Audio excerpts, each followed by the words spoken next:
ఆశా వర్కర్ల పెండింగ్ వేతనాలను వెంటనే చెల్లించాలని డిమాండ్ చేస్తూ వరంగల్ డిఎం మరియు హెచ్ఓ కార్యాలయం ముందు సిఐటియు ఆధ్వర్యంలో ఆందోళన చేపట్టారు.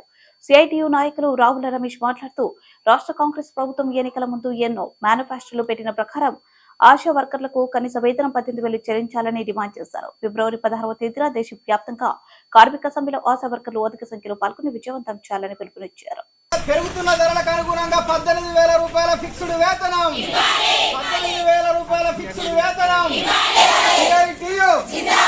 సిఐటియు ఆశాల ఐక్యత. రాష్ట్ర ప్రభుత్వం ఆశాలకు ఇచ్చిన హామీలను సౌకర్యాన్ని ఆశాలకు చెల్లించాలి. ఆశాలకు కనీస వేతనం రాష్ట్ర ప్రభుత్వం ఇచ్చిన ఆశాలపై వేధింపులు ఆపాలి. టార్గెట్లపై ఆశాలపై వేధింపులు చెల్లించాలి. ఫిక్స్డ్ పారితోషికాలు వర్ధిల్లాలి. ఆశాల ఐక్యత.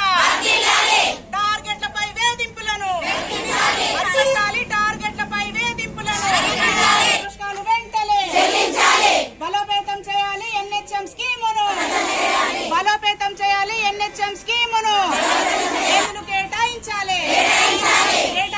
ఎన్హెచ్ఎం స్కీమ్ కు అధిక నిధుల ఐక్యత. ఆశాల ఆరోగ్య పరిరక్షణ. ఆశాల ఆరోగ్య పరిరక్షణ. హనుమకొండ జిల్లాలో అతి తక్కువ పారితోషికాలతోటి గత 15 సంవత్సరాల నుండి ఆరోగ్య కార్యకర్తలుగా పనిచేస్తుండేటువంటి ఆశాల పట్ల రాష్ట్ర ప్రభుత్వము అధికారులు నిర్లక్ష్యంగా వ్యవహరిస్తూ ఉన్నారు.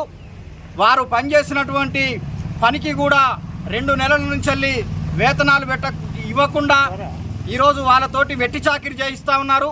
దీన్ని వ్యతిరేకిస్తూ Telangana ASHA workers union CITU Hanamkonda జిల్లా కమిటీ ఆధ్వర్యంలో హన్మకొండ డిఎంఎండ్హెచ్ఓ కార్యాలయం ముందు ఈరోజు ధర్నా చేయడం జరుగుతూ ఉంది. అధికారంలోకి వచ్చే ముందు ముఖ్యమంత్రి గారు ఈరోజు అందరికీ కనీస వేతనాలు ఇస్తా అని చెప్పాడు.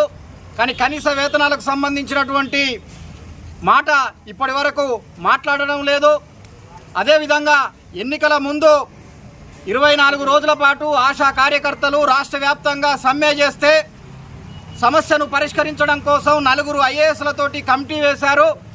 ఆ 4 నెలలైనా కూడా ఇప్పటి వరకు ఐఏఎస్లతోటి జరిగినటువంటి చర్చలు కానీ, కమిటీలో అభివృద్ధి కానీ, సమస్యల పరిష్కారం కోసం చర్యలు కానీ ఈ ప్రభుత్వం తీసుకోలేదు. కాబట్టి మేము డిమాండ్ చేస్తూ ఉన్నాం. సమ్మె సందర్భంగా ఏదైతే వేతనాలు పెంచుతామని చెప్పేసి, ఆశా కార్యకర్తల సమస్యలను పరిష్కరిస్తామని చెప్పేసి, ఫిక్స్డ్ వేతనం ఇస్తామని చెప్పేసి కమిటీ వేశారో ఆ కమిటీ వెంటనే